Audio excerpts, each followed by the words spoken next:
Welcome to the UK Travel Planning Podcast. Your host is the founder of the UK Travel Planning website, Tracy Collins. In this podcast, Tracy shares destination guides, travel tips, and itinerary ideas, as well as interviews with a variety of guests who share their knowledge and experience of UK travel to help you plan your perfect UK vacation. Join us as we explore the UK from cosmopolitan cities to quaint villages, from historic castles to beautiful islands, and from the picturesque countryside to seaside towns. Hi, and welcome to episode 53 of the UK Travel Planner podcast. In this week's episode, Doug and I are going to be talking about his trip to the Isle of Wight, which he took while he was in the UK. Doug's actually now back in Australia. I'm still in the UK for another few weeks, but while Doug was here, he did do quite a few trips himself, including last week's trip to Wales. If you haven't listened to that podcast and you're considering going to Wales, do listen to episode 52. But in this episode, we're going to talk about his visit to the Isle of Wight. So Doug decided to go to the Isle of Wight while I visited Paris. So I popped over to Paris for a day, which, yes, I will be recording for a podcast, hopefully in a few weeks to go out, probably in end of July, August. So I will be talking about my day trip. But so hi, Doug. So we thought we would have a chat about your day trip to the Isle of Wight this week, didn't we? We did, yeah. It was a bit of a last-minute decision to go. For those that don't know, the Isle of Wight is located off the south coast of England, and it's separated by a stretch of water called the Solent. Absolutely. And so obviously when I was going off to Paris for the entire day, so I was away from 5:30 in the morning till didn't get back till 9:30 in the evening because it was quite a long day. So you were deciding about where to go on that day, because obviously there's loads of fantastic day trips that you can take from Paris. So why did you decide to visit the Isle of Wight, particularly as it was a last-minute decision? Okay, well, incidentally, that week there'd been some comments about the Isle of Wight within the group. And our Facebook group, yeah, so it just seemed like a perfect opportunity while I was in London to have a look at it and see if I could plan it logistically for one day. And you're right, there's lots of things to see there on the Isle of Wight, but there's a few priorities I wanted to see if I could accomplish in that one day. And really, I looked at the weather forecast as well, and it was a beautiful, hot, sunny, warm day in the UK. So I thought, why not give it a go? Actually, yeah, it was a good choice, actually, because I know between the two of us, we've been to the most places in the UK. Either you've been or I've been or we've been together. But Isle of Wight was one of the places that we had said, we hadn't been to. So I think that was another influence, because obviously we do get asked.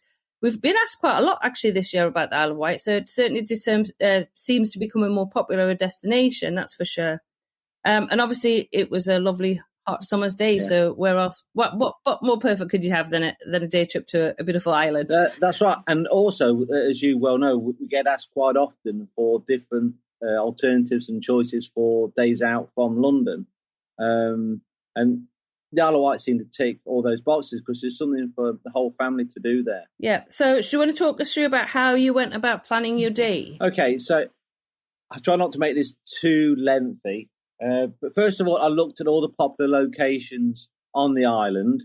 Those obviously included Osborne House, Carrisbrooke, the famous Needles landmarks, the attraction centre there, not to mention a steam railway on there, which I really, really wanted to do above all else, but didn't get a chance.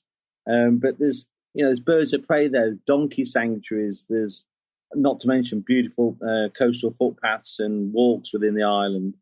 So that was the starting point, and then I sort of narrowed that down just to priority list and the places that have been asked for in the group. And then from there I went on to see how many different means there is to get to the island. Obviously, it being an island, there's numerous sea routes onto the island from Southampton, from Lymington, and from Portsmouth. So I looked at all the different possible routes and how long they take, and surprise, surprise, the fastest was going to be a hovercraft, which is only 10 minutes. Yeah, that's amazing. I mean, it's a lot. I never thought about hovercraft when you did mention that, because it's. I remember taking a hovercraft when I was really quite small, and I think we went over to France, from what I remember, but it was a long time ago. So I was quite surprised when you mentioned hovercraft. Yeah, and obviously I say it was the fastest route, which is only 10 minutes. And when you're only going for a day, you want to get there as quick as you can. And incidentally, it turned out to be the fastest train route as well from London. I went from London Waterloo station, which was on the tube line from St Pancras, where we were staying, because you were catching the early morning Eurostar. So that fitted perfectly. And it was only just under 2 hours for a direct train on the Saturday down to Portsmouth and Southsea train station. So what you had to do from that, this sounds really good. You've got to catch the hover bus to the hover port to catch the hovercraft. Oh, that's good. Yeah, so it was all the hovers. But the website for that is actually really, really good. So I looked whether there was a space on the hovercraft in the morning around the time I wanted to go. So every sort of 30 minutes to an hour. I think it depends on the day and the time that you travel. So I caught the direct train to Portsmouth and Southsea train station, and then outside the front of the station, I was looking for the bus and I could not see it. And then I found it was a little way to the right. So I knew it was the hover bus because in big letters on the front it said hover bus. So, so I found my way there. You don't pay any more for the bus because that's already included in the price of the train ticket. I just had to show the ticket pass to the bus driver, and then it's just 5 minutes to the hoverport, and very, very straightforward. I actually managed in time for an earlier sailing. Do you say sailing to hovercraft? I'm not sure. Is that the term? I think so. Yeah, because you can't say for the float. I don't know. I don't know what the term is. I don't know. No, I reckon sailing. We'll stick with sailing. And so they changed my booking, and 10 minutes straight across, perfect, smooth, fast, just wonderful. And that was across to Ryde, and then there's Ryde interchange there, which is there's a little train that runs from Ryde to Shanklin, which was not going to suit me on this particular day. I never shy away from train journeys, as you all know, but I had to on this occasion. So I caught the local buses there. I'd already looked at all the local services.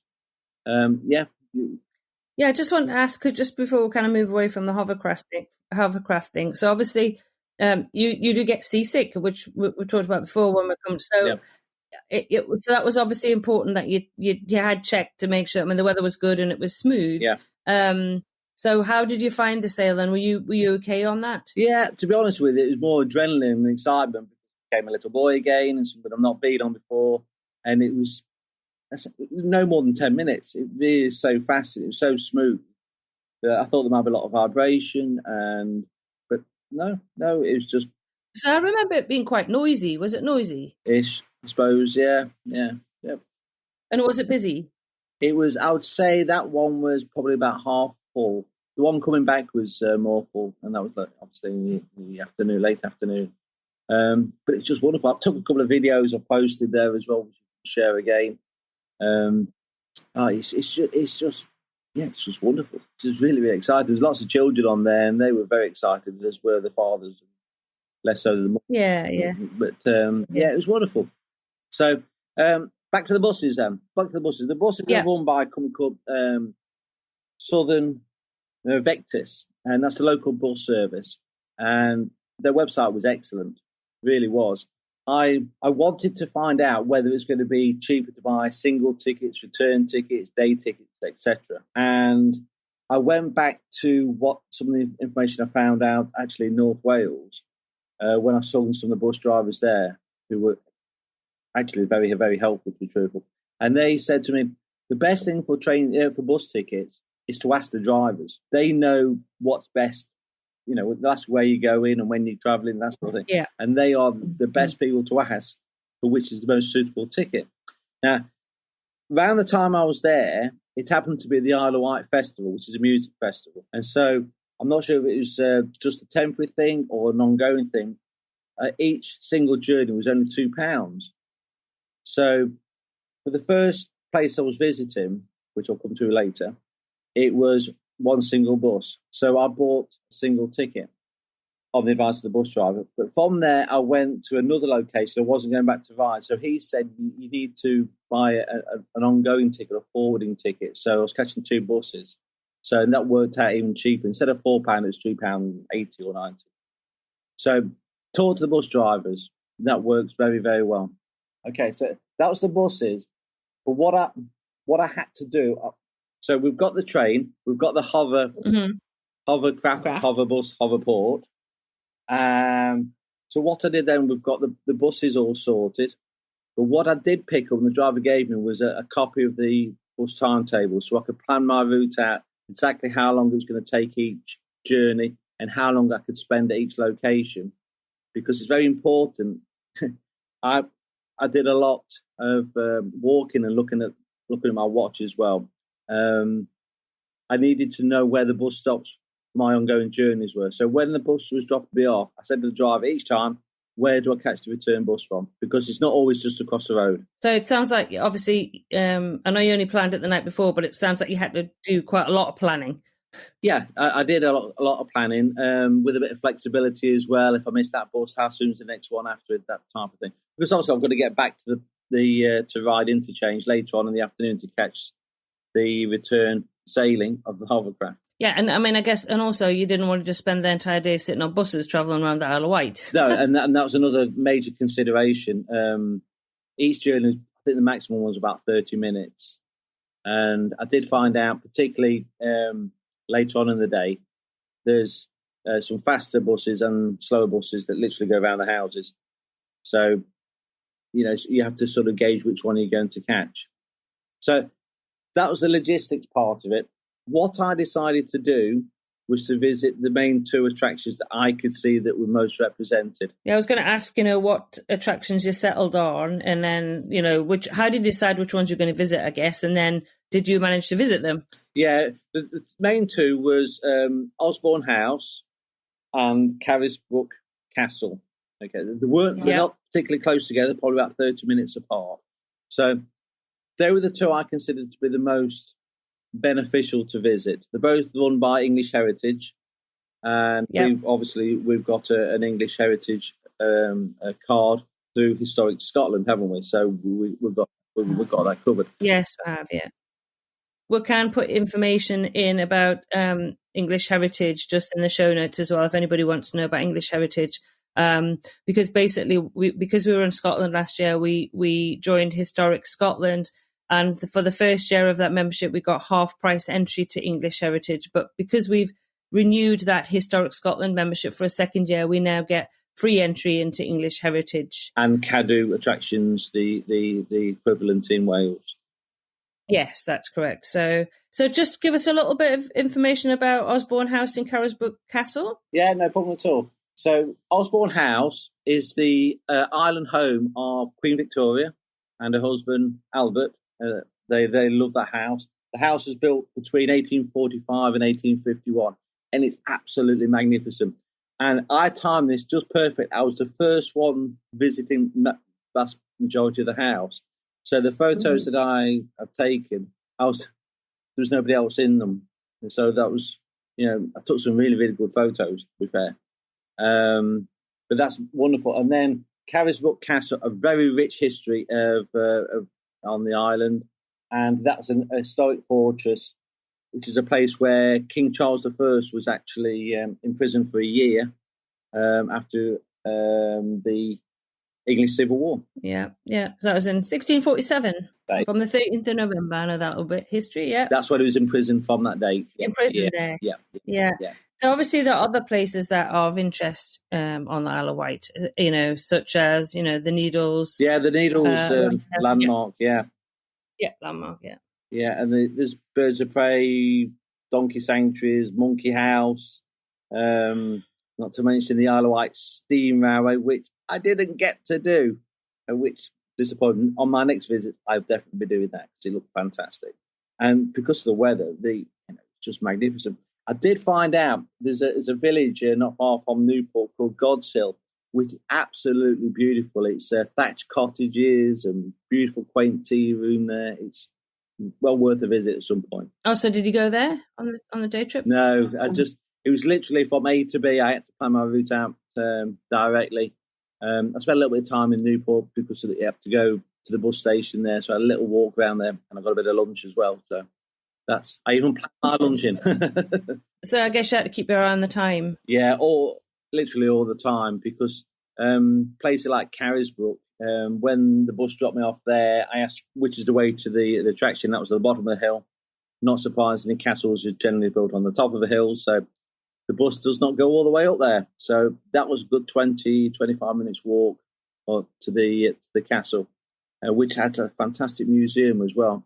There's a connection there with Queen Victoria as well, which I won't tell anymore, but we'll write about that. I mean, how much time did you spend at each of those destinations, would you say? Close to 2 hours at both. Okay. And you would say that was a decent amount of time, or would you have had longer if you could have done? Yeah, certainly could have spent more. The Osborne house, I didn't manage to get down to the coast where there's the bathing area where Queen Victoria spent some time there. I just did not have time for that because the house is a bit set back from the main road and it's a good 10 minutes walk there. And besides the fact, I saw the tea room and I wanted a cup of tea and a slice of Victoria sponge, which is not unusual for me, is it? No, absolutely not. No, that's what you enjoy. I do. So would you recommend taking the bus to see the island? Did you find that a good way to get around? I did, actually. I saw quite a few people using the bus, not just the one people there for the festival, but when I was talking to one of the bus drivers, he said it's an incredibly popular way to see the island because obviously some months it does get quite congested as well. One other thing as well, I was going to say for the buses, because the attractions are scattered on the island, around the island, the day rover tickets, they seem to be individual areas. I could not find one that seemed to cover the whole island or the attractions. It seemed to be area specific. The Osborne House is in East Cowes, which is sort of northern part. The Needles is the west point. So everything was scattered around. Okay, so obviously you managed to see the two places that you had on your list. And I must admit, I was quite jealous about Osborne House because I would really like to go there. Yes. So, next time you visit, hopefully I'll be with you. Where would you like to go? The Needles I'd certainly like to go, and the steam train. We'll go to the steam train first. Yeah. Because it's definitely worth visiting. One of the buses goes straight past one of the stations, so it's easy to get to. So just to clarify again, the Needles then is a landmark? Yeah, it is a landmark lighthouse. It's an attraction sort of centre. There's bits and pieces there, things for kids. Okay, so probably a popular destination to go to then, yeah? Yeah. Okay, so let's talk about again the logistics. What time did you leave London and what time did you return? Because I know, you left the hotel at the same time as I did, very early in the morning, but you got back before I did. I did. I caught just about 6:30 in the morning tube onto the Northern Line, and I went straight down to London Waterloo, and it took about 20 minutes. So I came out of there, and then I caught the 7:05 train from Waterloo, and that was direct, and I caught that to Portsmouth and Southsea, which is the one station back from the Portsmouth Harbour train station. So it took just under 2 hours, that train journey did. Okay, so when you arrived back in Southsea, Portsmouth, did you catch the train straight back to London? I didn't, no. I stepped off the hovercraft at the hoverport and then decided to walk along the seafront there when it was a beautiful day. There's all the attractions and fairgrounds type attractions, and to watch the boats coming in and out. You've got the ferry, the normal ferry, which takes about 45 minutes across, and it was just a beautiful, lovely day. And then I could see the Spinnaker Tower in the distance. Well, I say distance; it's not very far, and that's the observation tower, about 100 centimetres tall, and it stands out as a real landmark of that area. And that's right next to the historic Portsmouth dockyards, and it's just a lovely area to walk around. We walked around it last year, didn't we? But I wanted to call that from Southsea, which had been recommended to me, the day before, really. Yes. I think we should do a podcast about our date visit to the historic dockyard, because it was fantastic. Yes. And we were with great company as well that day, weren't we? Yeah, we were. Yeah, so it was a really good day trip. So maybe that's something to consider that we can do in the future. So obviously you did this trip in June. So it was a beautiful English summer day, and you had a lot of hours of daylight. Exactly. So probably not something to recommend in the winter. Probably not. You probably need to do it over a couple of days. I mean, the Osborne House is still open. You still see most of that. In Carrisbrooke Castle, there's a castle. Some might argue seeing castles in sort of dark, gloomy weather is probably a little bit better. I don't know. But the Needles Lighthouse is still going to be there. So you could do most of it. I think it's just, you say, a shorter day. But you might have to stay overnight, sort of thing, or just do one of the things. You could probably just do Osborne House. That was the priority. Yeah, so obviously we've got quite a few. We've got articles on uktravelplanning.com and londontravelplanning.com on day trips from London. And we've actually got an earlier episode as well, which covers, it's episode number 19, get it right. Episode number 19, where we talk about tips for choosing the best day trips from London. So if you are considering and you're thinking you want to get away from London for the day, you have got lots of options. So obviously the Isle of Wight were thrown there in the mix. I'm going to have to add that into the article now, because now you've done it, Doug, so we know it's an achievable. Would you recommend it? I certainly would, yeah. I was very pleasantly surprised. The quality of those attractions, okay, I only saw the two, but well presented and well managed. And the buses, I was very impressed with the buses as well. The drivers are incredibly helpful. It was just a very enjoyable day out. I mean, don't forget, I've now accomplished one thing. I've been on a hovercraft. Yes, absolutely. Okay, so good. That's lots to recommend. So if you're considering, as I say, a day trip from London, consider Isle of Wight. Then you can put that into the mix when you're deciding where you want to visit. So thanks, Doug, for joining us on this week's podcast again to talk about some of the places you have visited when you were over in the UK this year. It's great to find out all the information about how to get there and how you organised it and what you enjoyed. Thank you. Yeah, it's been great. Yeah. So you can find all the information about Doug's trip to the Isle of Wight in terms of links to the hovercraft website and all the different websites to the different destinations he visited on the Isle of Wight will be in the show notes for this episode, which is uktravelplanning.com/episode 53. And we'll also put some photographs that you took on the day as well there, Doug, so that people can have a look at those. As I say, for more great ideas for day trips from London, we have got episode 19 of the podcast, so that's worth also looking at, as well as reading through some of the articles. Obviously, you can also join the Facebook group and chat to other people about what day trips they've taken from London. And obviously, I'm going to be coming back soon as well to talk about my day trip to Paris and how that went. So remember, I just want to also just have a little shout out for those people. Thank you who are sponsoring the podcast. We really appreciate you. Remember, if you are enjoying it, you can become a sponsor from as little as $3 a month.